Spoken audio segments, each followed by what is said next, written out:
¿Puede la arrogancia de un punado de hombres incendiar el mundo conocido? ¿O el incendio ya ardía en las profundidades de la ambición humana, esperando simplemente la excusa adecuada para consumir continentes enteros? La historia de los 20 años de terror persa contra Grecia no comienza con una declaración formal de guerra en una sala del trono, sino con el olor a humo sobre las ruinas de una ciudad provincial y la incomprensión de dos civilizaciones que se miraban a través de un abismo cultural. El epicentro fue Jonia, en la costa de la actual Turquía, donde las ciudades griegas vivían bajo un dominio persa relativamente laxo, pero ideológicamente inaceptable para su espíritu inquieto. En el año 499, antes de nuestra era, la revuelta estalló, liderada por Aristagoras de Mileto, un oportunista carismático que vio en la rebelión una forma de escapar de sus propias deudas políticas y financieras. Buscó ayuda en la Grecia continental. Esparta, pragmática y aislacionista, lo rechazó con desdén.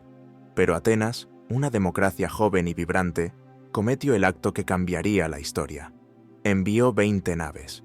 Una ayuda simbólica, casi insignificante en términos militares, pero que tendría consecuencias cataclísmicas. El punto de no retorno fue el incendio de Sardes. Los rebeldes jonios, acompañados por ese pequeño contingente ateniense, marcharon sobre la capital de la satrapia y la redujeron a cenizas. Para los atenienses fue un acto de solidaridad panhelénica. Para el gran rey Dario I fue un sacrilegio. El fuego consumió el templo de Cibeles, una diosa local, y Dario utilizó este acto de vandalismo como justificación divina para su venganza. Se dice que ordenó a un sirviente que le repitiera 3 veces cada día durante la cena: «Señor, recuerda a los atenienses». No era solo la destrucción de una ciudad lo que enfurecía al monarca. Era la audacia de que un pueblo minúsculo, al otro lado del Egeo, se atreviera a desafiar la autoridad del imperio más grande que el mundo había visto. La revuelta jonia en sí misma fue aplastada con metódica brutalidad persa en pocos años, culminando en la destrucción de Mileto en el 494 antes de nuestra era. Pero la semilla del conflicto global ya estaba sembrada. El imperio no podía tolerar la existencia de una idea de libertad tan contagiosa en sus fronteras. Atenas debía ser castigada como ejemplo. La primera oleada de la invasión, en el 492, fue un fracaso logístico. La flota persa, comandada por Mardonio, fue destrozada por una tormenta mientras intentaba circunnavegar el traicionero cabo Athos. Un revés humillante, pero que solo fortaleció la determinación de Dario. 2 años después, en el 490, se lanzó una segunda expedición, esta vez por mar a través del Egeo, bajo el mando de Datis y Artafernes. Su objetivo era claro: someter las islas Cícladas, castigar a Eretria por su participación en el incendio de Sardes y, finalmente, arrasar Atenas. La campaña fue un éxito arrollador al principio.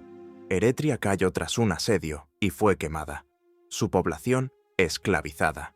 El siguiente objetivo era la llanura de Maratón, un lugar elegido por los persas por ser ideal para su caballería superior.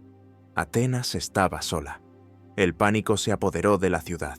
Enviaron al legendario corredor Filipides a Esparta para suplicar ayuda. Aquí surge una de las grandes anomalías del conflicto, un enigma que alimenta el debate histórico hasta nuestros días. Los espartanos, los guerreros más formidables de Grecia, se negaron a marchar de inmediato. La excusa oficial fue la festividad religiosa de la Carnea, una prohibición sagrada que les impedía tomar las armas hasta la luna llena. ¿Fue realmente piedad religiosa lo que detuvo a la maquinaria bélica más eficiente del mundo antiguo? ¿O fue un cínico cálculo político? Algunos historiadores sugieren que Esparta no veía con malos ojos que su rival democrático emergente, Atenas, fuera convenientemente humillado por el poder persa. Dejar que Atenas se desangrara en Maratón podría haber reafirmado la hegemonía espartana sin necesidad de derramar sangre lacedemonia. Cualquiera que fuera la razón, el resultado fue el mismo. Los atenienses y sus únicos aliados, un pequeño contingente de platea, tendrían que enfrentarse solos al coloso persa. La democracia tendría que defenderse a sí misma. La batalla de Maratón se convirtió en un mito fundacional. Los estrategos atenienses estaban divididos. Algunos abogaban por resistir tras las murallas de la ciudad, evitando una batalla campal contra fuerzas superiores en número y calidad. Pero Milcíades, un general que conocía bien las tácticas persas por haber servido bajo su bandera anteriormente, insistió en atacar. Su argumento era tanto psicológico como táctico. Mostrar miedo era invitar a la derrota. En la llanura de Maratón, Milcíades tomó una decisión audaz. Debilitó deliberadamente el centro de su falange hoplita para reforzar masivamente las alas. Era una apuesta arriesgada. Cuando los persas atacaron, su infantería superior rompió fácilmente el débil centro ateniense, tal como Milcíades había previsto. Pero mientras los persas avanzaban en una persecución triunfal, las alas griegas, más fuertes, envolvieron los flancos enemigos, girando hacia adentro y atrapando a la élite persa en una doble pinza mortal. El resultado fue una masacre inesperada. La disciplina hoplita triunfó sobre el número. Los persas, acostumbrados a victorias fáciles contra ejércitos orientales menos blindados, se encontraron con un muro de bronce y lanzas que no cedía. Presos del pánico, huyeron hacia sus naves. Los atenienses los persiguieron hasta el agua, en una lucha desesperada por impedir que reembarcaran. Heródoto cuenta historias de valentía increíble, como la de Cinegiro, hermano del poeta Esquilo, que supuestamente sujetó la popa de un barco persa con sus propias manos hasta que se las cortaron. Las bajas fueron asimétricas, miles de persas muertos por menos de 200 atenienses. La leyenda cuenta que Filipides corrió los 42 kilómetros desde Maratón hasta Atenas. Gritó: «Hemos vencido, Nenique Kamen», y cayó muerto por el esfuerzo. Aunque la veracidad histórica de esta carrera específica es dudosa, captura perfectamente el impacto psicológico del evento. La victoria de Maratón fue mucho más que una simple batalla ganada. Para Grecia, fue la prueba de que el imperio invencible podía ser derrotado. Inyectó en Atenas una dosis de autoconfianza que rayaba en la arrogancia, una creencia en su destino manifiesto que la impulsaría a construir su propio imperio naval en las décadas siguientes. Sin embargo, para Persia, Maratón no fue un final, sino una interrupción. Darío comprendió que subestimar a estos griegos era un error fatal. La venganza ya no sería una expedición punitiva, sería una guerra total de aniquilación. La batalla no resolvió el conflicto, simplemente elevó las apuestas a un nivel existencial. El odio se profundizó, la maquinaria de guerra se puso en marcha con renovado vigor, y el mundo contuvo la respiración, sabiendo que lo peor estaba aún por llegar. La paz que siguió no fue una paz real, sino una tregua de 10 años cargada de preparativos febriles y la certeza de una tormenta inminente. La ironía de Maratón es que su éxito generó dos tipos de veneno: la soberbia en el vencedor y la obsesión en el vencido. Mientras Atenas celebraba su triunfo improbable en el corazón del imperio persa, el gran rey Darío preparaba una invasión a una escala que el mundo jamás había concebido. Planeaba movilizar todos los recursos de Asia y África para aplastar a la pequeña península griega de una vez por todas. Sin embargo, el destino intervino. Una revuelta en Egipto, un problema mucho más grave para la economía imperial que el desafío ateniense, desvió la atención de Darío, y poco después, en el 486 antes de nuestra era, el rey murió. La venganza, por un momento, pareció desvanecerse en las complejidades de la sucesión imperial. El trono pasó a su hijo, Jerjes, un hombre diferente, con motivaciones diferentes.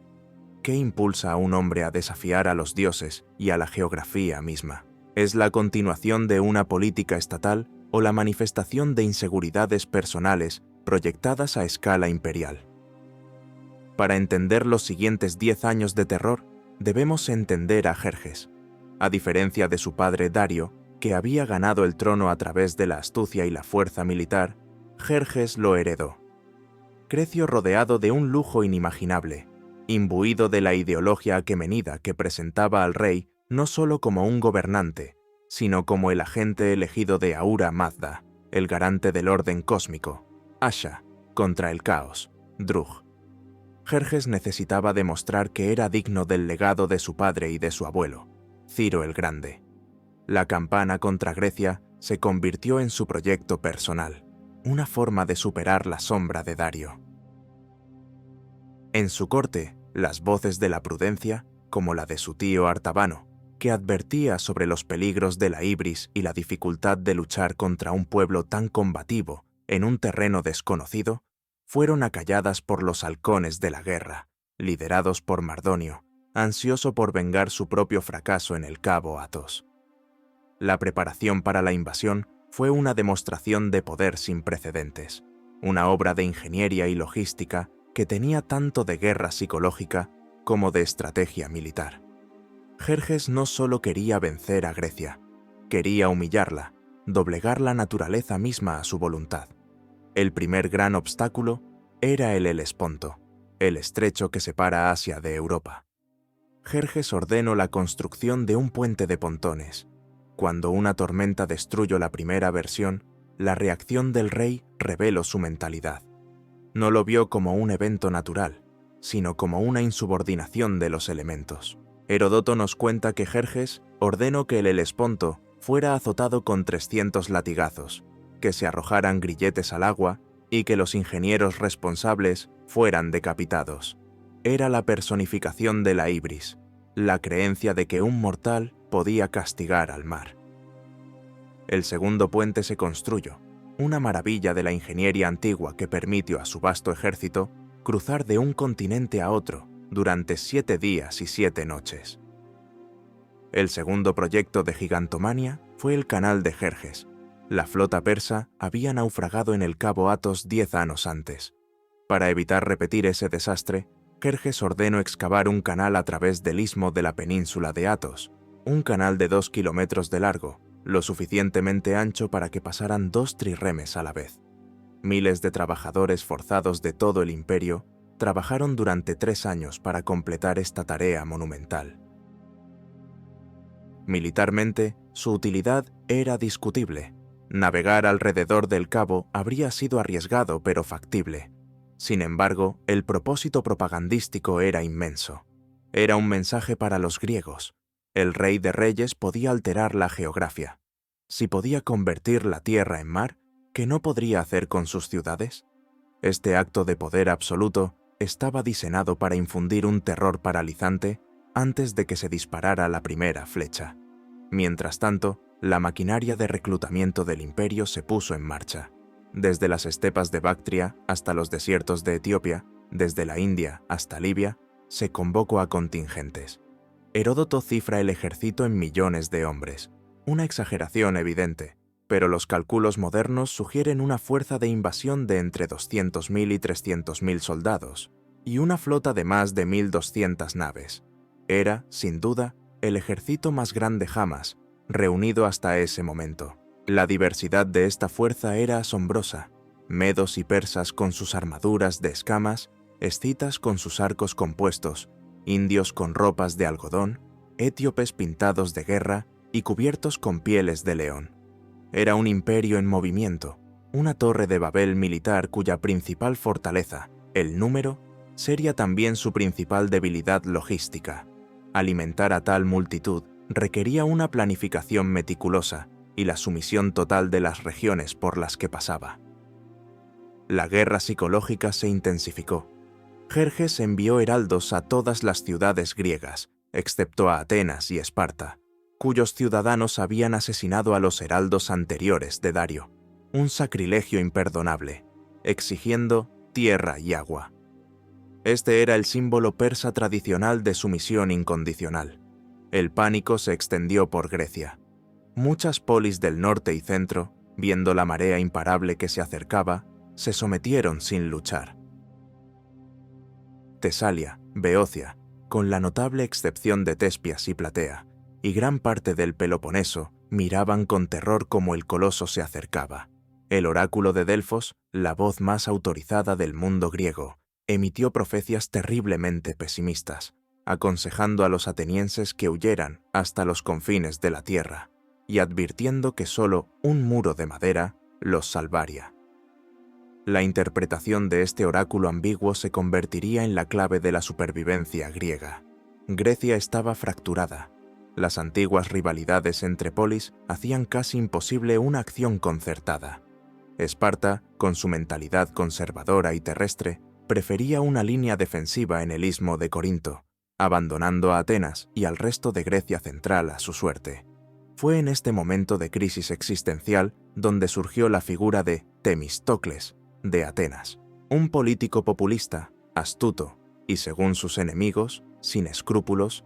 Temístocles había convencido a los atenienses, años antes de utilizar los ingresos de una nueva veta de plata en las minas de Laurión, no para distribuirlos entre los ciudadanos, sino para construir una flota de 200 trirremes. Oficialmente, era para luchar contra la isla rival de Egina. En realidad, Temístocles sabía que la única forma de derrotar a Persia era en el mar. Él interpretó el muro de madera del oráculo no como una barricada física, sino como las quillas de sus barcos. La maquinaria de guerra persa era lenta pero inexorable. Cruzó el Helesponto en la primavera del 480 antes de nuestra era. La marcha a través de Tracia y Macedonia fue una exhibición de poder. Ríos enteros se secaban al paso del ejército, y las ciudades tenían que proveer provisiones que las llevaban al borde de la hambruna. Jerjes observaba su imperio en movimiento, convencido de su invencibilidad. La arrogancia del rey alcanzó su cenit. Creía que no estaba simplemente conquistando territorio, sino estableciendo un nuevo orden mundial bajo su mandato divino. Esta creencia en su propia infalibilidad sería su perdición, cegándolo a las realidades tácticas del terreno griego y a la desesperada determinación de un pueblo que luchaba no por un rey distante, sino por sus propios hogares y su concepto de libertad. El choque era inevitable. El mundo griego, dividido y aterrorizado, buscaba desesperadamente un lugar donde hacer frente a la marea. El Congreso helénico, reunido en Corinto, finalmente acordó una estrategia dual. Intentarían detener al ejército persa en un estrecho paso terrestre y a la flota persa en un estrecho canal marítimo. La elección del lugar para la batalla terrestre recayó en un desfiladero costero conocido como las Termópilas, las puertas calientes. Era un cuello de botella natural donde la superioridad numérica persa quedaría neutralizada, un lugar donde unos pocos podrían enfrentarse a muchos. La defensa de este paso se confió a Esparta. Sin embargo, una vez más, la política y la religión interfirieron. Esparta estaba celebrando la Carnea y los Juegos Olímpicos también estaban en marcha, imponiendo una tregua sagrada.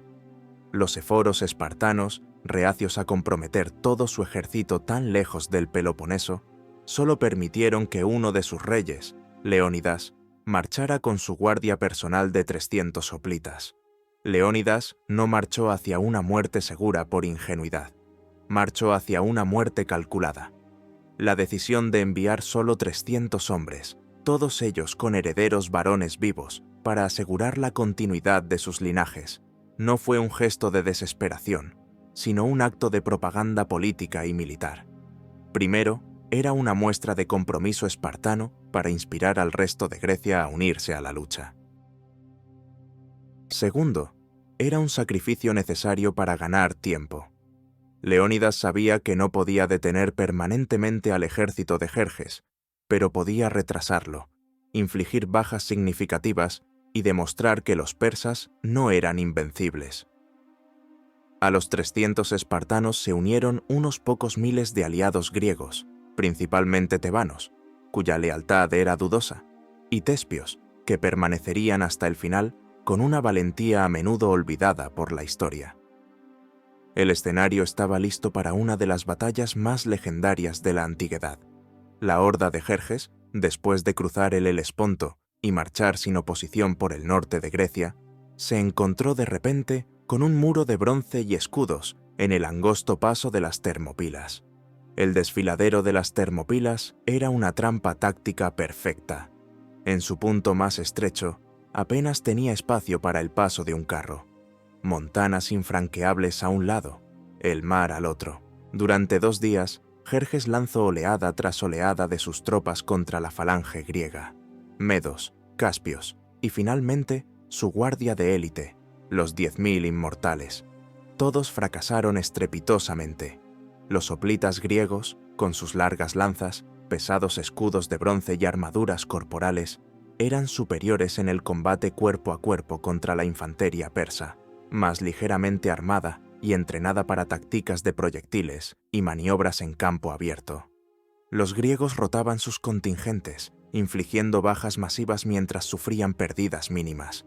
Jerjes, observando desde su trono, se levantó de un salto 3 veces presa de la frustración y la ansiedad por sus tropas.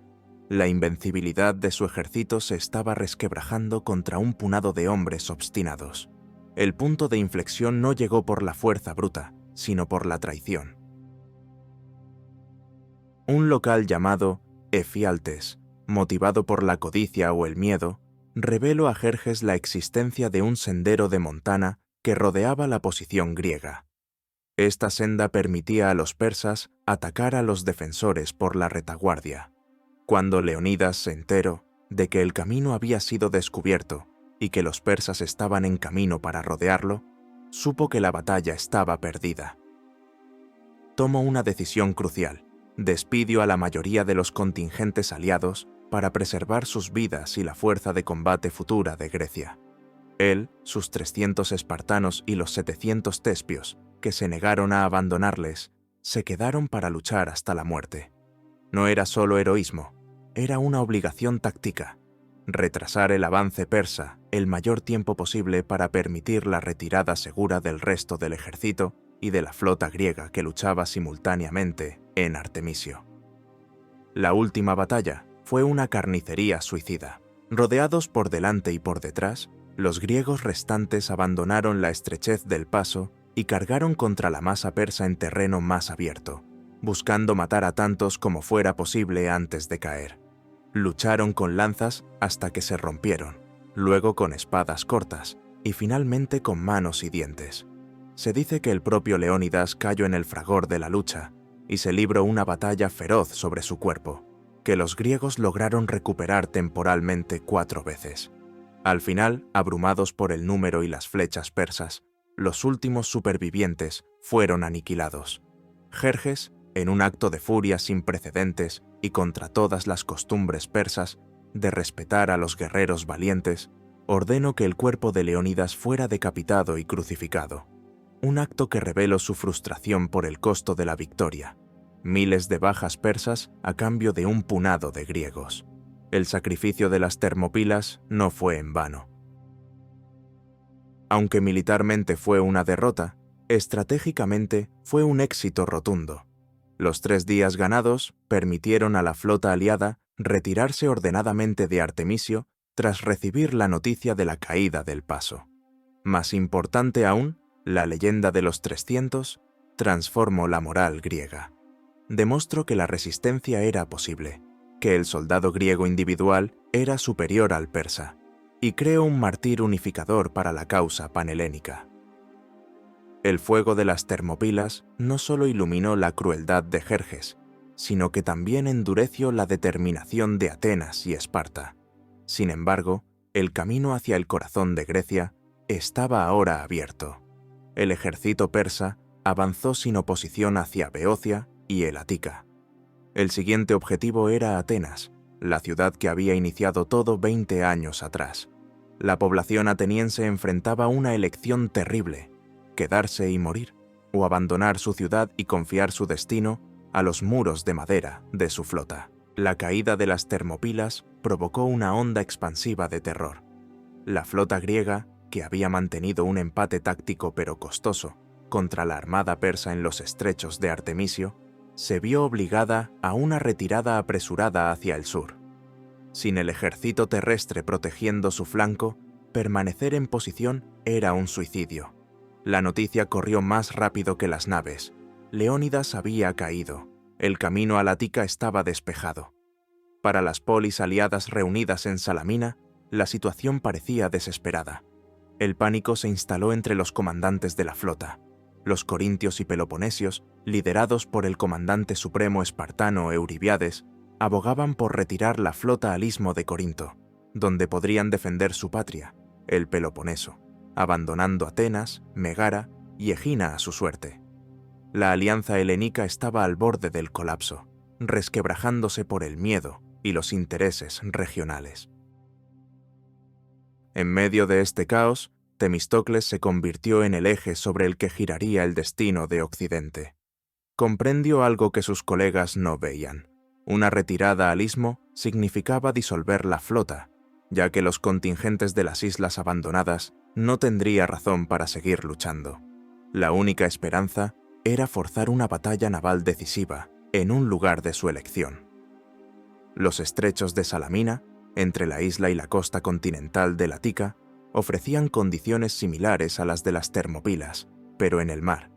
Las aguas angostas neutralizarían la superioridad numérica persa y la mayor maniobrabilidad de las naves fenicias y jonias al servicio de Jerjes.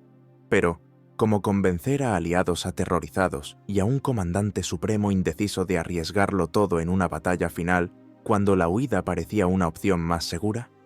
Temístocles usó la persuasión, las amenazas veladas de retirar la flota ateniense por completo, e incluso, según Heródoto, un soborno estratégico a Euríbiades para mantenerlo en posición.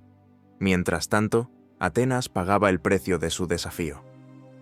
Siguiendo el consejo de Temístocles y la interpretación de los muros de madera, la ciudad fue evacuada sistemáticamente. La población fue trasladada a la isla de Salamina, a Egina y a Trecen. Cuando el ejército persa descendió sobre el Ática, encontró una ciudad fantasma. Solo un pequeño grupo de fanáticos religiosos y ciudadanos empobrecidos se atrincheró en la Acrópolis, creyendo literalmente que el oráculo se refería a una empalizada de madera. Los persas asaltaron la roca sagrada, masacraron a los defensores y, por orden directa de Jerjes, incendiaron los templos. La Acrópolis ardió. Para Jerjes era la culminación de su venganza, el cumplimiento del objetivo de su padre. Observando las llamas desde la distancia, creyó haber ganado la guerra. Esta creencia en su propia victoria definitiva sería el cebo perfecto para la trampa que Temístocles estaba preparando. Viendo que los peloponesios estaban a punto de votar por la retirada nocturna, Temístocles recurrió a la maniobra más audaz y peligrosa de su carrera, el engaño absoluto. Seleccionó a su esclavo más leal, Sicino, un hombre de origen persa que hablaba el idioma, y lo envió en secreto a través de las líneas enemigas hasta el campamento de Jerjes. Sicino llevaba un mensaje falso. Afirmaba ser un desertor enviado por Temístocles, quien, según el mensaje, en realidad simpatizaba con la causa persa, pero estaba siendo coaccionado por los otros comandantes griegos. El mensaje informaba a Jerjes que los griegos estaban aterrorizados y planeaban huir al amparo de la oscuridad en direcciones opuestas. Si Jerjes quería capturar a toda la flota griega de una sola vez, debía bloquear las salidas de los estrechos de Salamina inmediatamente. Jerjes, cegado por la ibris y la aparente confirmación de sus prejuicios sobre la cobardía y desunión griegas, cayó en la trampa sin dudarlo. El mensaje de Temístocles le decía exactamente lo que quería oír. Despreciando el consejo de Artemisia de Caria, la única comandante que le advirtió sobre los peligros de luchar en los estrechos, el gran rey ordenó a su flota bloquear las salidas y prepararse para la batalla al amanecer. Durante la noche, las naves persas se movilizaron, agotando a sus tripulaciones mientras remaban para cerrar la trampa. Los griegos, mientras tanto, descansaban, ajenos al hecho de que su retirada había sido cortada. Cuando amaneció, los comandantes griegos descubrieron con horror que estaban rodeados. La huida ya no era una opción. La única alternativa era luchar. Temístocles había forzado la batalla que necesitaba. La batalla de Salamina, en septiembre del 480 a.C. de nuestra era, fue un caos naval de proporciones épicas. Jerjes observaba desde un trono dorado situado en las laderas del monte Egaleo. esperando presenciar el aniquilamiento final de la resistencia griega. Pero en los estrechos angostos, la disciplina y el diseño de las naves griegas marcaron la diferencia. Los trirremes griegos eran más pesados y estaban diseñados para embestir con sus espolones de bronce. Las naves persas, principalmente fenicias y jonias, eran más ligeras y rápidas, diseñadas para maniobras de flanqueo y abordaje en mar abierto. En el espacio confinado de Salamina, sus números se convirtieron en una desventaja. Las naves persas chocaban entre sí, rompiendo sus propios remos y quedando inmovilizadas. Los griegos, operando en su propio terreno y con una disciplina táctica superior, embistieron y hundieron sistemáticamente a la flota enemiga. La confusión en las filas persas fue total. Las diferentes nacionalidades dentro de la flota imperial tenían poca lealtad entre sí. Los jonios lucharon con desgana contra sus compatriotas griegos.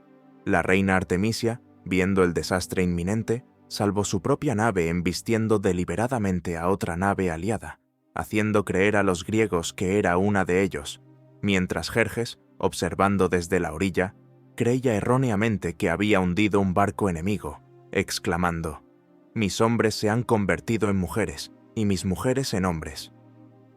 Al final del día, la flota persa estaba destrozada. Cientos de naves hundidas, miles de hombres ahogados o masacrados al intentar nadar hacia la orilla controlada por los griegos. La derrota fue absoluta e irrefutable, ocurrida ante los ojos del propio rey. La victoria de Salamina cambió fundamentalmente la naturaleza de la guerra. La superioridad naval persa fue eliminada de un solo golpe. Sin control del mar, Jerjes no podía garantizar las líneas de suministro para su vasto ejército terrestre en Grecia. La amenaza de que la flota griega navegara hacia el Helesponto y destruyera el puente de Pontones, dejando al rey atrapado en Europa, se volvió real y aterradora. La ibris de Jerjes se transformó en pánico. El hombre que había azotado al mar ahora temía que ese mismo mar lo engullera. La decisión de retirarse fue rápida. La venganza sobre Atenas estaba completa, pero la conquista de Grecia había fracasado. El aura de invencibilidad persa se había roto no solo en tierra, sino ahora decisivamente en el mar. El impacto psicológico de Salamina fue profundo. Para los griegos, fue la prueba definitiva del favor divino y de la brillantez de su estrategia naval. Para Jerjes, fue una humillación personal insoportable. Sin embargo, la guerra no había terminado. Jerjes decidió retirarse a Asia con el grueso de su ejército y la mayor parte de la flota superviviente, pero no abandonó por completo sus ambiciones. Dejó atrás a su general más capaz, Mardonio, con una fuerza de élite seleccionada de persas, medos, escitas y aliados griegos, con la orden de completar la conquista al año siguiente. Mardonio establecería sus cuarteles de invierno en Tesalia, preparando el escenario para la fase final y terrestre del conflicto. El invierno que siguió no sería un tiempo de paz, sino un periodo de intensa guerra psicológica, diplomacia secreta y crecientes tensiones dentro de la frágil alianza griega. ¿Es una mentira justificable si salva a una civilización entera? La astucia de Temístocles en Salamina aseguró la supervivencia de Grecia, pero también planteó una pregunta moral que resonaría a través de los siglos. ¿El fin justifica los medios, incluso cuando el fin es la libertad misma? Queremos conocer tu opinión. ¿Crees que la victoria obtenida mediante el engano es una muestra de genio táctico o una mancha moral? Vota en los comentarios escribiendo genio si apruebas la táctica, o mancha si crees que compromete los ideales defendidos.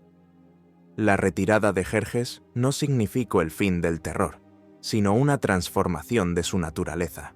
El fuego de la batalla abierta dio paso al frío de la intriga invernal.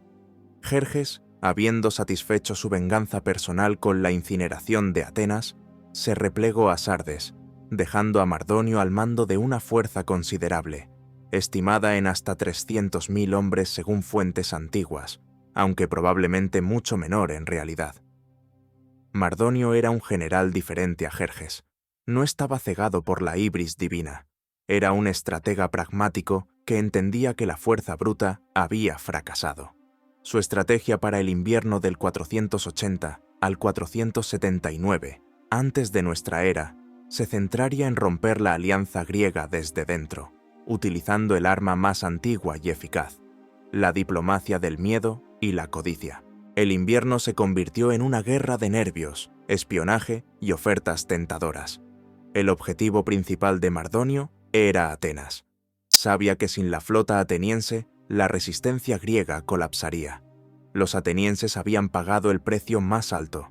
Sus hogares estaban en ruinas, su territorio devastado y su población vivía como refugiada. Eran vulnerables. Mardonio envió como emisario a Alejandro I de Macedonia, un rey griego que se había sometido a Persia, pero que mantenía simpatias por la causa helénica. La oferta que Alejandro presentó a Atenas fue extraordinariamente generosa. Persia no solo perdonaría a Atenas, sino que financiaría la reconstrucción de sus templos y su ciudad, les otorgaría nuevos territorios y los aceptaría como aliados privilegiados dentro del imperio. Era una oferta para cambiar de bando, una oportunidad para pasar de ser víctima a ser socio principal en la subyugación del resto de Grecia. Para una población agotada y sin hogar, la tentación era inmensa. La respuesta de Atenas fue un momento definitorio de su historia democrática. Rechazaron la oferta con desprecio. Según Heródoto, respondieron a Alejandro de Macedonia: mientras el sol siga su curso actual, nunca haremos las paces con Jerjes. Confiaremos en los dioses y héroes cuyos templos y hogares él ha quemado, y saldremos a vengarnos. Sin embargo, esta valiente respuesta estaba teñida de desesperación. Los atenienses enviaron simultáneamente una embajada a Esparta, exigiendo que el ejército espartano finalmente marchara al norte para enfrentarse a Mardonio. La paciencia de Atenas se estaba agotando. Advirtieron a Esparta que si no recibían ayuda inmediata, se verían forzados a aceptar la oferta persa por pura necesidad de supervivencia. Esparta, fiel a su naturaleza vacilante y centrada en el Peloponeso, retrasó su respuesta, provocando una crisis diplomática que casi disuelve la alianza. La paranoia se apoderó de Grecia durante ese invierno. Las ciudades sospechaban unas de otras. Los agentes persas se movían libremente, fomentando antiguas rencillas. Los tebanos, firmemente alineados con Mardonio, presionaban a otras polis de Beocia. En Atenas, las facciones políticas chocaban. Hubo quienes abogaron por aceptar la paz persa. Se cuenta la historia de Lícidas, un miembro del Consejo ateniense que sugirió considerar la propuesta de Mardonio. Fue apedreado hasta la muerte por la multitud enfurecida, y las mujeres atenienses hicieron lo mismo con su esposa e hijos. Un acto brutal que demostraba hasta qué punto los nervios estaban crispados y la determinación de no ceder se había convertido en un fanatismo peligroso. La libertad se defendía con una intolerancia absoluta hacia la disidencia. Mientras tanto, en el campamento persa, Mardonio observaba y esperaba. Su ejército, compuesto por la élite de la infantería persa, los inmortales, medos, bactrianos y los contingentes griegos aliados, era formidable. A diferencia del ejército de Jerjes, esta fuerza era más homogénea y estaba mejor adaptada a las condiciones locales. Mardonio confiaba en que la desunión griega haría el trabajo por él. Creía que Esparta nunca arriesgaría su ejército principal fuera del Peloponeso y que Atenas, finalmente, cedería a la lógica de la autoconservación. Subestimo la profundidad del odio que la destrucción de la Acrópolis había generado y la compleja psicología del honor espartano, que finalmente se activaría ante la amenaza de una traición ateniense forzada. La primavera del 479 trajo consigo la reanudación de las hostilidades. Al no recibir una respuesta satisfactoria de Esparta, Mardonio cumplió su amenaza. Avanzó desde Tesalia y volvía a ocupar Atenas. Esta vez, la destrucción fue más sistemática, menos impulsiva que la de Jerjes. Fue un acto calculado para demostrar que la protección espartana era una ilusión. Esta segunda ocupación finalmente sacudió a Esparta de su letargo. Comprendieron que si Atenas caía permanentemente bajo influencia persa, la guerra estaría perdida. El equilibrio de poder cambiaría irreversiblemente. Los eforos finalmente dieron la orden de movilización total. El ejército espartano, junto con sus aliados peloponesios, cruzó el istmo y marchó hacia el norte. La noticia de la movilización espartana obligó a Mardonio a cambiar de planes. El Ática no era un buen lugar para una batalla campal contra hoplitas. Era demasiado montanosa y no favorecía a su caballería. Se retiró estratégicamente a Beocia, una región llana aliada de Persia, eligiendo cuidadosamente el terreno cerca de la ciudad de Platea. Allí, preparó un campamento fortificado a orillas del río Asopo y esperó al ejército griego. Sabía que los griegos tendrían que venir a él si querían liberar el Ática. El escenario estaba listo para la confrontación terrestre decisiva. Sería la batalla más grande de las guerras médicas, un enfrentamiento directo entre la falange hoplita en su máxima expresión y la infantería pesada del imperio persa. La concentración de fuerzas griegas en Platea fue un logro sin precedentes. Por primera vez, las polis rivales dejaron de lado sus diferencias para formar un ejército panhelénico unificado. Espartanos, atenienses, corintios, megarenses y muchos otros formaron una línea de batalla que se extendía por kilómetros. El mando supremo recayó en el regente espartano Pausanias, sobrino de Leónidas. Frente a ellos, al otro lado del río, estaba el ejército de Mardonio. Durante casi 2 semanas, los dos ejércitos gigantescos se observaron mutuamente. Ninguno de los comandantes quería iniciar el ataque en condiciones desfavorables. Pausanias no quería cruzar el río bajo el fuego enemigo, y Mardonio no quería lanzar su caballería contra las lanzas hoplitas en terreno accidentado. Comenzó una guerra de desgaste y escaramuzas. La caballería persa, liderada por el carismático general Masistio, acosaba constantemente las líneas griegas, intentando cortar sus líneas de suministro y acceso al agua. En una de estas escaramuzas, Masistio fue derribado de su caballo y muerto por los atenienses. Su muerte fue un duro golpe para la moral persa y un impulso para los griegos, que vieron caer a uno de los comandantes más temidos del enemigo. Sin embargo, la situación logística de los griegos se volvía precaria.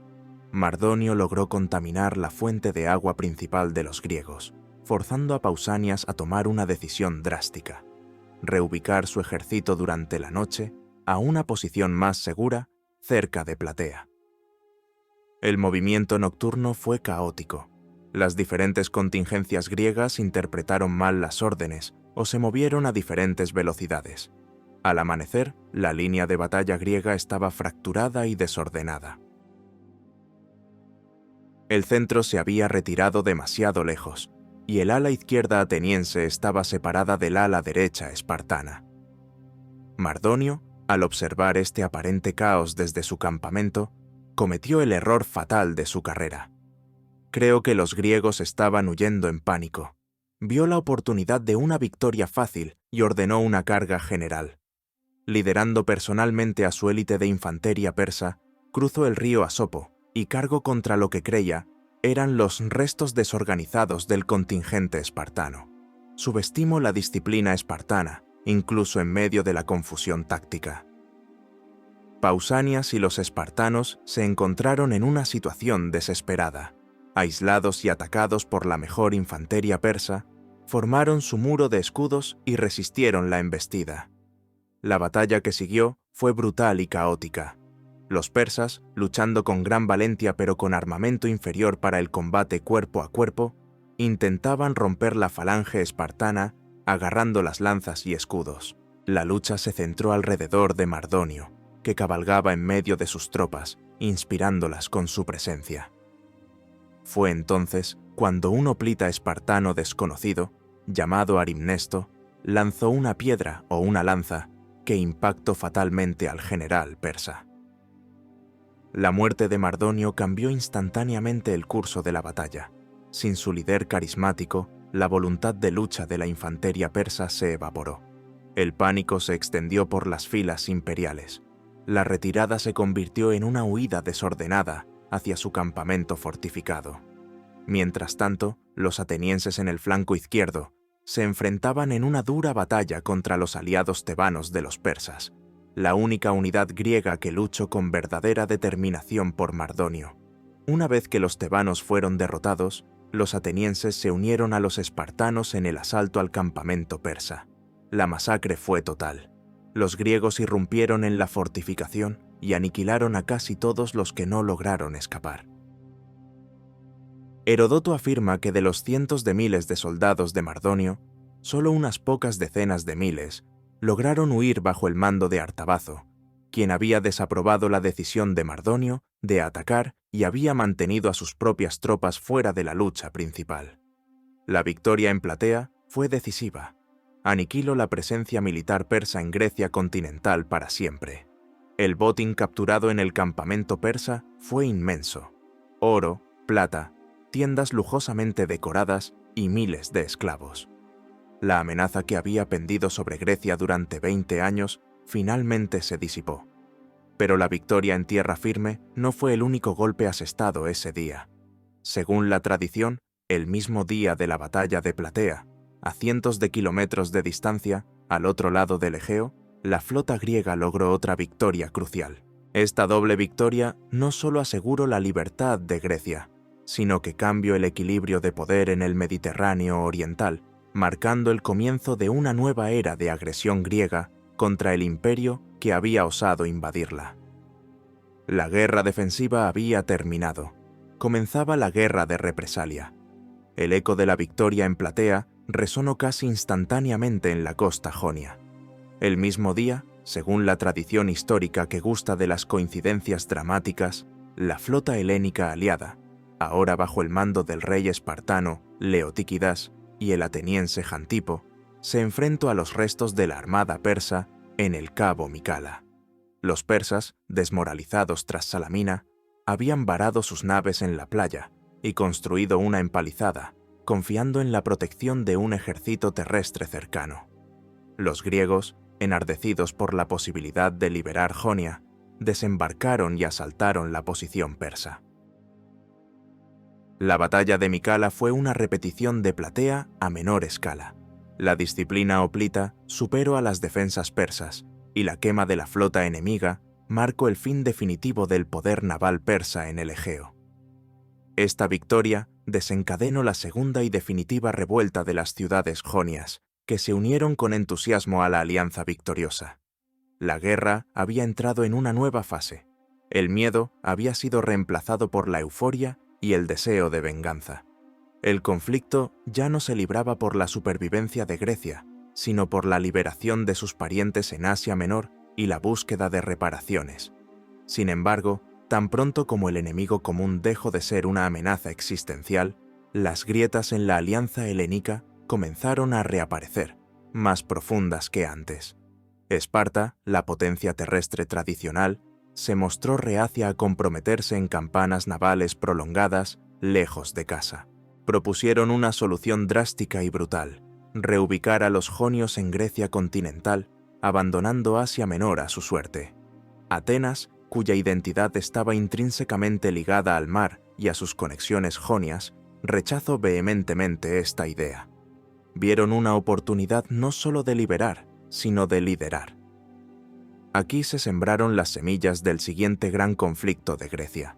Con Esparta retirándose gradualmente a su aislacionismo peloponesio, Atenas llenó el vacío de poder. En el 478 a.C. de nuestra era, bajo el liderazgo de Aristides, el justo y Cimón, hijo de Milciades, Atenas fundó la Liga de Delos. Inicialmente, era una alianza voluntaria de ciudades-estado egeas con el propósito declarado de continuar la guerra contra Persia, saquear territorio enemigo para compensar las pérdidas y asegurar la libertad perpetua. Cada miembro contribuiría con naves o con dinero, foros, al tesoro común, que se guardaba en la isla sagrada de Delos. Atenas, con su flota abrumadoramente superior, asumió el liderazgo militar de facto. Era una herramienta de liberación que rápidamente se transformaría en un instrumento de opresión. La ironía de la historia es cruel. Atenas, la ciudad que había luchado tan ferozmente por su propia libertad contra la tiranía imperial de Persia, comenzó a exhibir tendencias imperiales propias. La Liga de Delos se convirtió en el Imperio ateniense. Cuando los miembros intentaron abandonar la Liga, como hizo Naxos alrededor del 470, antes de nuestra era, Atenas respondió con fuerza militar. La isla fue asediada, sus murallas derribadas y sus naves confiscadas. El tributo voluntario se convirtió en un impuesto obligatorio. El tesoro de la Liga finalmente se trasladó de Delos a Atenas, donde Pericles lo utilizaría para financiar la reconstrucción de la Acrópolis quemada por Jerjes, construyendo el Partenón y otras maravillas de la Edad de Oro con el dinero de sus supuestos aliados. La libertad ganada contra Persia se convirtió en la base de la subyugación de otros griegos. El conflicto con Persia no terminó bruscamente. Continuó durante décadas en forma de expediciones punitivas, asedios en Chipre y campanas en Egipto, donde Atenas intentó apoyar otra revuelta contra el gran rey. La guerra se convirtió en un estado permanente de baja intensidad, pero el resultado principal ya estaba claro en el Egeo. Grecia había ganado su independencia, pero había perdido su unidad. La dicotomía entre la Esparta oligárquica y terrestre y la Atenas democrática e imperial se agudizó. El poder adquirido en la lucha contra Persia envenenó las relaciones intergriegas, preparando el escenario para la guerra del Peloponeso, un conflicto fratricida que resultaría mucho más destructivo para la cultura helénica que la invasión persa. La victoria trae consigo una responsabilidad inmensa. El poder obtenido para defender la libertad puede corromper fácilmente al defensor. Atenas se enfrentó a esta paradoja. Al crear la Liga de Delos, buscaba seguridad, pero encontró dominación. ¿Qué camino debería haber elegido Grecia después de Platea y Micala? Debía buscar la justicia a través del poder, asegurando su dominio para prevenir futuras invasiones, o debía practicar la clemencia y el federalismo, arriesgándose a la desunión, pero preservando el ideal de autonomía por el que lucharon. Queremos saber qué piensan ustedes. Si hubieran estado al mando, ¿habrían priorizado la seguridad a través de la fuerza, arriesgándose a convertirse en tiranos? Escriban Imperio si creen que la consolidación del poder era necesaria, o clemencia si creen que debieron priorizar la autonomía de las polis aliadas. La victoria corrompe, y la victoria absoluta corrompe absolutamente. Pocas historias ilustran esta verdad mejor que los destinos de los dos principales arquitectos de la victoria griega, el espartano Pausanias y el ateniense Temístocles. Ambos alcanzaron la cima de la gloria en el 479 antes de nuestra era, solo para ser devorados por los mismos sistemas políticos que habían salvado. Sus caídas no fueron meras tragedias personales, fueron síntomas de la paranoia y la ingratitud que siguieron al triunfo, demostrando que en la política de la antigua Grecia, el héroe de hoy podía convertirse fácilmente en el traidor de mañana. La guerra contra Persia no terminó en el campo de batalla, continuó en los tribunales y en las sombras de las asambleas ciudadanas. Pausanias, el regente espartano y comandante en jefe en Platea, fue el primero en caer. Embriagado por el poder y la inmensa riqueza capturada en el campamento persa, comenzó a comportarse de manera errática y arrogante. Asumió el mando de la flota aliada para continuar la guerra en el Egeo, pero su conducta se volvió insoportable. Adoptó costumbres persas, vistiendo ropas lujosas, rodeándose de una guardia personal de medos y egipcios, y tratando a los aliados jonios con un desdén tiránico.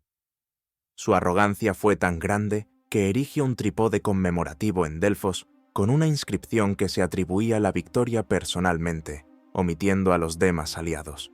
Este comportamiento no solo alienó a los aliados, que rápidamente transfirieron su lealtad a la más diplomática Atenas, sino que también alarmó profundamente a los eforos en Esparta. Las sospechas de medismo, simpatizar o colaborar con Persia, comenzaron a acumularse.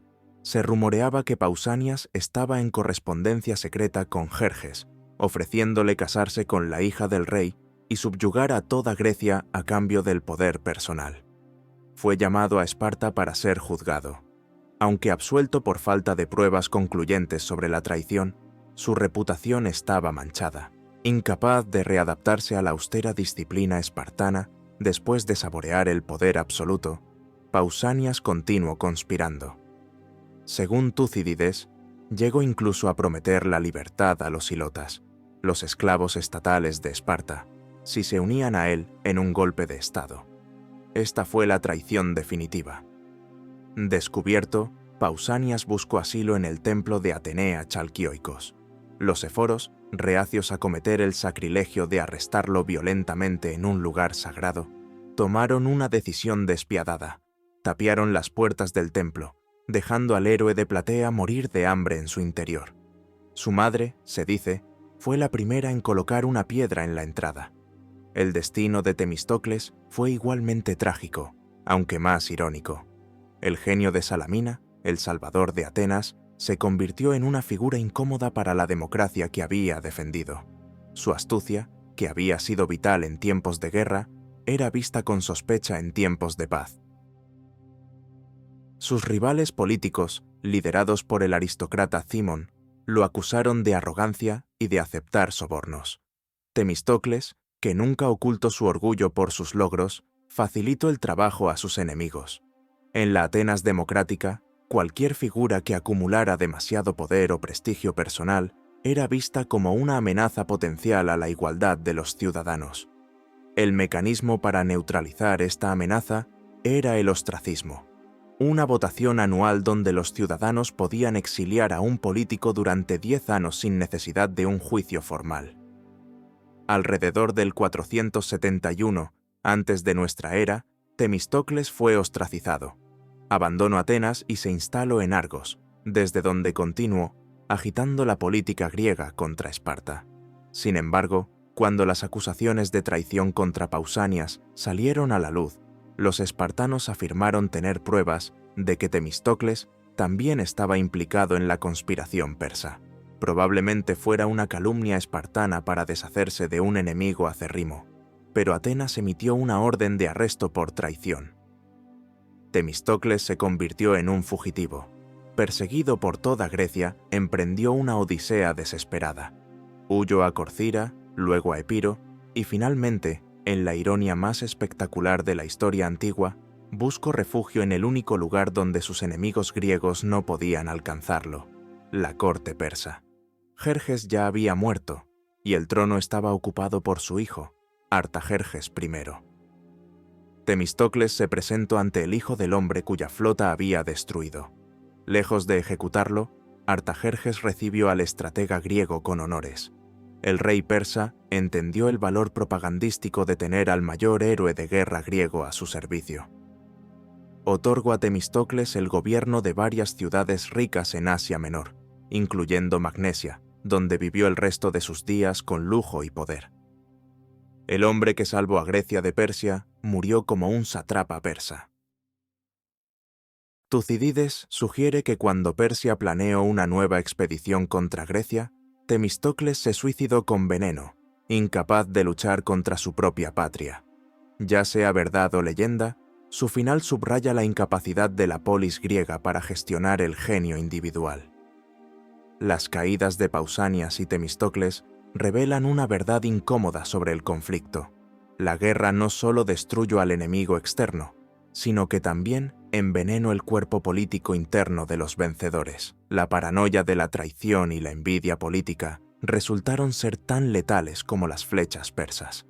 Esparta se deshizo de su héroe más brillante por miedo a la tiranía, mientras que Atenas exilió al suyo por miedo a su popularidad.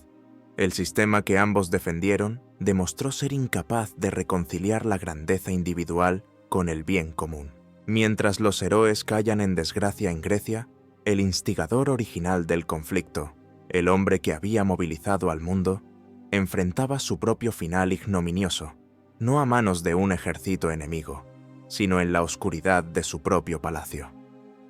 Mientras los vencedores griegos se consumían en intrigas internas y exiliaban a sus héroes, el imperio persa experimentaba su propia decadencia interna, oculta tras una fachada de poder inquebrantable. Jerjes I regresó de Grecia como un monarca humillado. Aunque la propaganda imperial intentó presentar la expedición como un éxito punitivo, Atenas había sido quemada, después de todo, La élite persa sabía la verdad. La derrota en Salamina y Platea había detenido la expansión occidental del imperio para siempre. Jerjes, quizás desilusionado de la guerra o incapaz de enfrentar el fracaso militar, se retiró de la administración activa del imperio y se dedicó a otros menesteres, la arquitectura monumental y las intrigas de harén. Esta retirada del poder efectivo creó un vacío que sería llenado por cortesanos ambiciosos y eunucos conspiradores. Los últimos años del reinado de Jerjes estuvieron marcados por una suntuosidad decadente. Invirtió enormes recursos en completar los grandiosos proyectos de construcción en Persépolis y Susa, iniciados por su padre. La Puerta de todas las Naciones y el Salón de las 100 Columnas en Persépolis son testimonios de su deseo de proyectar una imagen de poder imperial inalterado. Sin embargo, esta fiebre constructora enmascaraba una creciente inestabilidad política. Las fuentes griegas, aunque deben tomarse con cautela por su sesgo, pintan un cuadro de un rey cada vez más paranoico y caprichoso, dominado por las mujeres de su corte y sus eunucos de confianza. Heródoto relata una historia escandalosa sobre la lujuria de Jerjes por la esposa de su hermano Masistes, un episodio que terminó en una espiral de celos, automutilación y una rebelión fallida que diezmó a parte de la familia real. El poder real en la corte aquemenida no residía únicamente en el trono, sino en aquellos que controlaban el acceso al rey. Dos figuras emergieron como los verdaderos titiriteros en la sombra: Artabano, el azarapat, visir o comandante de la Guardia Real, y Aspamitres, el eunuco chambelán principal. Estos hombres controlaban la seguridad del rey, su agenda diaria y el flujo de información. Vieron la creciente debilidad y el aislamiento de Jerjes no como una crisis, sino como una oportunidad. El imperio necesitaba un liderazgo fuerte, o al menos un liderazgo que ellos pudieran controlar. La conspiración comenzó a tejerse en los pasillos oscuros del palacio, lejos de los campos de batalla de Grecia.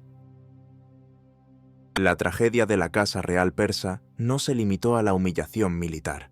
La estructura de poder polígama generaba rivalidades feroces entre los hijos del rey por la sucesión.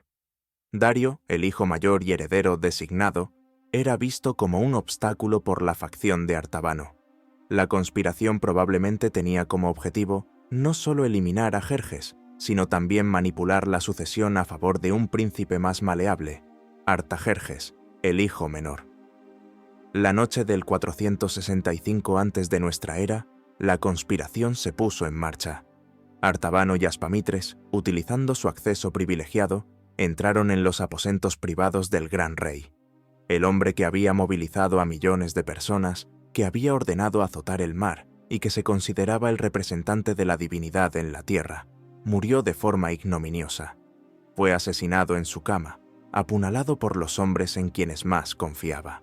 El asesinato de un monarca aquemenida era un acto de sacrilegio supremo, y los conspiradores necesitaban cubrir sus huellas rápidamente. Artabano corrió hacia Artajerjes y acusó al heredero legítimo, Dario, de haber cometido el parricidio. Artajerjes, joven e influenciable, creyó la mentira, o fingió creerla. Autorizó a Artabano a vengar al rey. Artabano arrestó a Dario y lo ejecutó antes de que pudiera defenderse. Por un breve periodo, Artabano fue el verdadero gobernante de Persia. Sin embargo, la ambición de Artabano lo llevó demasiado lejos.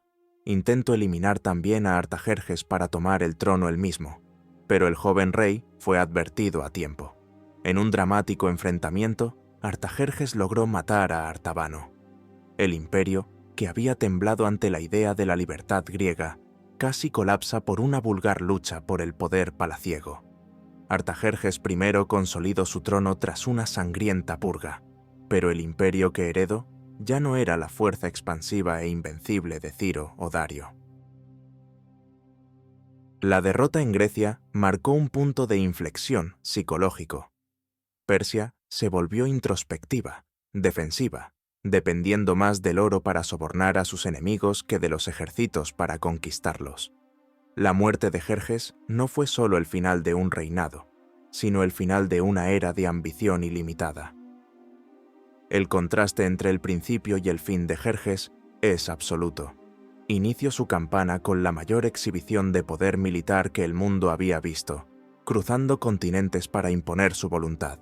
Terminó como una víctima de las mismas dinámicas de poder que su sistema autocrático fomentaba. La guerra que lanzó para castigar la ibris griega terminó exponiendo la fragilidad de su propia posición. Mientras Grecia emergía de las cenizas para entrar en su edad de oro, Persia entraba en un largo periodo de estancamiento dinástico, acosada por asesinatos y rebeliones de sátrapas. El conflicto había agotado a ambos bandos, pero sus consecuencias apenas comenzaban a moldear el futuro del mundo conocido. El legado de estos 20 años de terror trasciende con creces los campos de batalla de Maratón y Platea.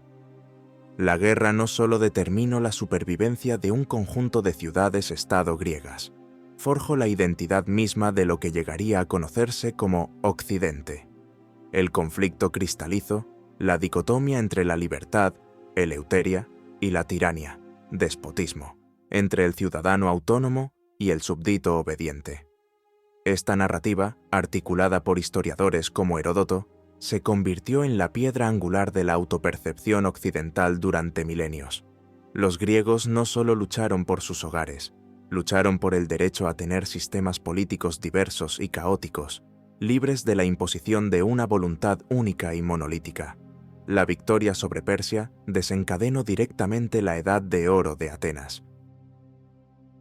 La confianza generada por Maratón y Salamina, combinada con la riqueza extraída de la Liga de Delos, creó un caldo de cultivo cultural sin precedentes. El Partenón, construido con los tributos imperiales, se erigió sobre las ruinas de los templos quemados por Jerjes, un símbolo permanente de triunfo y, a la vez, de imperialismo. La tragedia griega, con obras como Los persas, de Esquilo, exploró las consecuencias de la ibris y el sufrimiento del enemigo, mostrando una notable capacidad de empatía incluso hacia el agresor derrotado. La filosofía de Sócrates, Platón y Aristóteles floreció en una ciudad que se sentía el centro intelectual del mundo, un estatus ganado gracias a su liderazgo militar en la guerra. Sin embargo, esta victoria tuvo un coste oscuro. La creación de la narrativa, griegos contra bárbaros, solidificó un sentido de superioridad cultural que justificó el imperialismo ateniense sobre otros griegos, y más tarde, las conquistas de Alejandro Magno. La idea de que Oriente y Occidente están en perpetuo conflicto, un choque de civilizaciones fundamental, tiene sus raíces directas en la invasión de Jerjes, la guerra en seno, que la libertad a veces debe defenderse con una fuerza abrumadora, pero también demostró que el poder adquirido para defender esa libertad tiende a corromper. Atenas salvó a Grecia de Persia solo para intentar subyugarla a ella misma, lo que llevó inevitablemente a la guerra del Peloponeso, un suicidio colectivo que dejó a Grecia vulnerable a nuevas potencias externas. Para el imperio persa, la lección fue diferente. La derrota detuvo su expansión territorial hacia el oeste, pero no destruyó el imperio. Persia aprendió a utilizar su inmensa riqueza como arma diplomática. Durante el siguiente siglo, los reyes persas financiaron alternativamente a Esparta y Atenas en sus guerras internas, asegurándose de que Grecia permaneciera dividida y débil. El oro persa se convirtió en un factor tan decisivo en la política griega como lo habían sido las lanzas espartanas. La amenaza militar directa fue reemplazada por una influencia política sutil, pero omnipresente. El imperio demostró una resiliencia notable, adaptándose a la nueva realidad geopolítica. Mirando hacia atrás a través de 2500 años de historia, el conflicto entre Jerjes y Grecia resuena con una actualidad inquietante. El dilema entre seguridad a través del orden autoritario y la libertad inherentemente caótica sigue definiendo las luchas políticas contemporáneas. La guerra demostró que una coalición de naciones libres puede derrotar a un poder aparentemente invencible si encuentran la unidad de propósito, pero también advirtió sobre la facilidad con que el vencedor adopta los vicios del vencido. La soberbia de Jerjes al azotar el mar es un reflejo de la arrogancia de cualquier poder que cree que puede doblegar la realidad a su voluntad sin consecuencias. El eco de los 300 en las Termópilas resuena en cada defensa desesperada de una posición perdida. La astucia de Temístocles en Salamina es estudiada en academias militares de todo el mundo. El fracaso de Pausanias y la tragedia de Temístocles nos recuerdan que la sociedad a menudo desconfía de la grandeza que necesita para sobrevivir. La guerra no terminó en Platea, simplemente cambió de forma. Se internalizó en la cultura griega, se convirtió en el combustible de su creatividad y en el veneno de su política. La sombra de Jerjes se proyectó mucho más allá de su muerte, influyendo en Alejandro Magno, quien justificaría su invasión de Persia un siglo y medio después como una venganza largamente esperada por el incendio de Atenas. La historia cerró un círculo perverso. El conflicto que comenzó como una defensa de la libertad contra el imperio, finalmente dio a luz a un nuevo imperio, primero el ateniense y luego el macedonio, que conquistaría al imperio persa original. La lección final de estos 20 años de terror no es simple. No es una celebración inequívoca del triunfo de la libertad. Es una advertencia solemne sobre la naturaleza cíclica del poder y el precio exorbitante de la victoria absoluta. La guerra demostró que aunque una amenaza externa puede unir a un pueblo, el orgullo interno generado por el triunfo puede ser igual de destructivo. Hemos recorrido el camino desde el humo de Sardes hasta la daga en el palacio de Jerjes, desde la desesperación en Maratón hasta el nacimiento de un imperio en Atenas. Esta guerra definió fronteras y filosofías que aún perduran. Nos enseñó que para derrotar a un monstruo hay que tener cuidado de no convertirse en uno. Después de 2 milenios y medio, el dilema central sigue vigente. Así que les preguntamos, ¿qué consideran ustedes que es más peligroso a largo plazo para una civilización? ¿La amenaza externa que busca conquistarla por la fuerza o la decadencia interna que surge del orgullo y el abuso de poder tras alcanzar la victoria? Escriban su elección en los comentarios. Su perspectiva enriquece esta historia sin fin.